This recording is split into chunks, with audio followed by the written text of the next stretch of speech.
So I have maybe like one kind of like clarification or question with regards to like that presentation. It's this Yes. idea of like with the third and fourth things you talked about like the foundation being like purely positive and having Yeah. like pure value or like positive value. Yes. I'd be wondering like what motivates like thinking that these things like would actually exist. Because I think some people may say like, well, how can we like ascribe to something like being like purely positive? Like, does it even like Hmm. make like a coherent sense? And the same thing with like value. Like, what does it mean to say that like the foundation has like pure value or something like that? So maybe you could talk a little bit about that, Josh. Yeah, thank you. I'm glad you brought this up because I did want to address this concern about value, like why I think there even is value. Mhm. And I want to say two things about this briefly.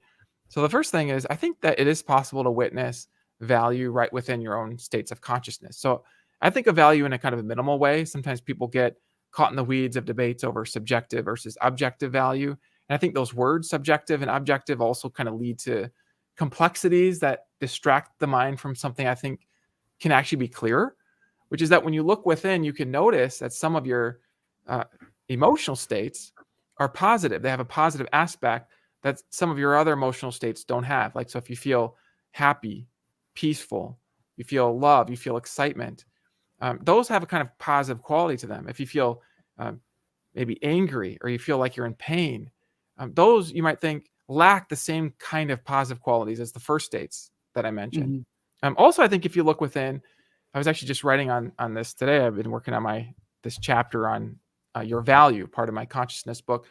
And value is something I think you can witness within your own consciousness, not just the value of experiences, but the value of yourself, the one who has those experiences. Like, even if you're sad, you're having a negative experience, you still have value as a being, as a person. In fact, I think this is why we can actually have compassion for somebody while they're feeling in negative states. We don't just think, oh, they're in negative states, so there's no value there. No, we think there is value there.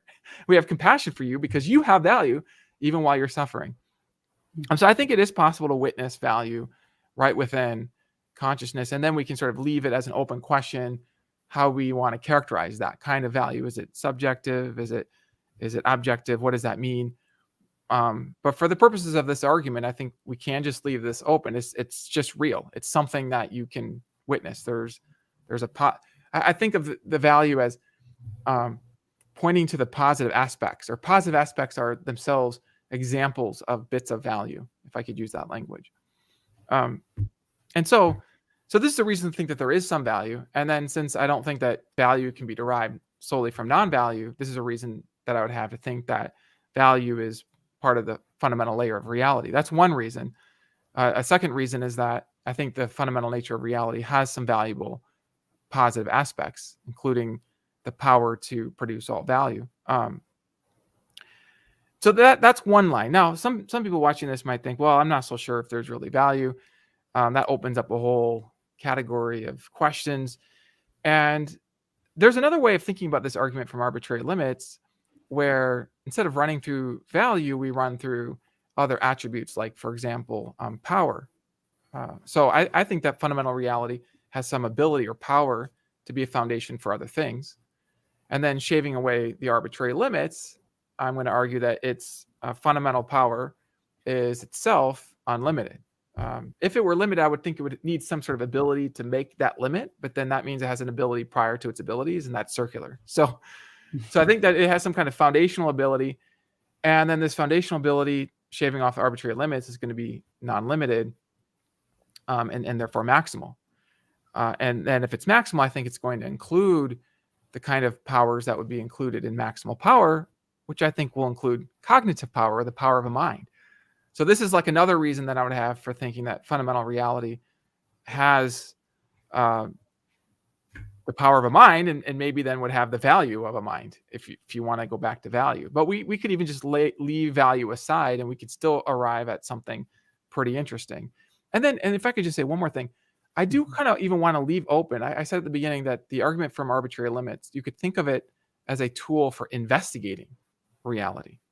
And so in a way, I kind of like, as people listen to this, I want to kind of leave the argument open in your hands so you can sort of think about, okay, what is sort of the least arbitrary description of fundamental reality that fits my own understanding of things? And so then you might be able to arrive at some conclusions, like that it's not a purple sphere or whatever. And that leaves open what conclusions you might arrive at. But I do think that you can tease out value if you recognize the reality of value through consciousness, for example.